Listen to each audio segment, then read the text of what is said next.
আর একটি মানে সংগঠন, এই যে কালকে মনে হয় তাদের একটা পার্টি হয়েছে, মন থেকে চাই তরুণ ছেলেরা একটা মনে শখ জেগেছে একটা রাজনীতি করার, করুক, কিন্তু কথাবার্তাগুলো তো একটু ভালোভাবে বলতে হবে। এমন কথা বলো কেন যা আমাদের উত্তর দিতে হয়? কদিন ধরে তারা শুরু করেছে ব্যানার ধরার নাকি 5টা লোক আমাদের ছিল না।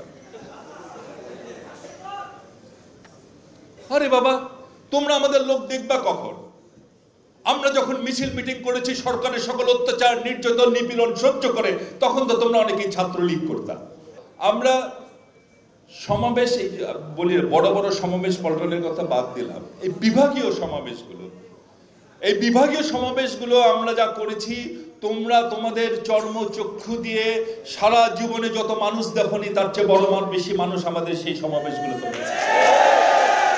আর কি বলে 5 জন মানুষও নাকি আমাদের হতো না। আরে ভাই, তোমরা তো ছাত্রলীগ করতা নাকি জীবনের ভয়ে, আর আমরা আমাদের জীবন, আমি সেদিনও বলেছি একটি মিটিংয়ে, আমাদের জীবন চলে যাবে, আমাদের গুম করা হতে পারে, আমাদের পঙ্গু করা হতে পারে, আমাদের স্ত্রী সন্তানরা তাদের প্রিয়জনকে হারাতে পারে, এই কথা জানবার পরেও, আমাদের জীবন চলে যাবে জানবার পরেও আমরা শেখ হাসিনার সেই গুন্ডা বাহিনীর সেই অস্ত্রের সামনে গান পয়েন্টে বুক পেতে দিয়েছি।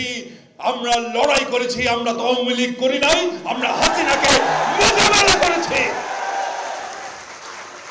একদিন ডিবি রিমাইন্ডে একদিন নেওয়ার পরে তোমরা কেউ কর্মসূচি প্রত্যাহার আমি বলছি না এটা একটা কঠিন কাজ, সবার হবে না। তোমরা তো নতুন প্লিজ, তোমরা তো বেশি দিন অল্প দিন আন্দোলন করেছো, ঠিক আছে, তোমাদের আন্দোলন তো আমাদের কারণে আমাদের বিজয় অনেকখানি ইজি হয়ে গেছে, আমরা অস্বীকার করবো না।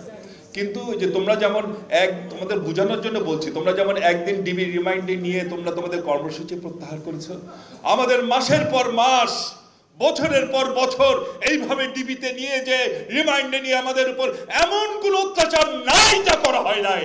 কিন্তু কর্মসূচি প্রত্যাহার তো পরের কথা, দলের বিরুদ্ধে একটি টু শব্দ, আমাদের নেতা নেত্রীদের বিরুদ্ধে একটি টু শব্দ আমাদের মুখ দিয়ে উচ্চারিত হয় নাই, করতে পারে নাই তারা।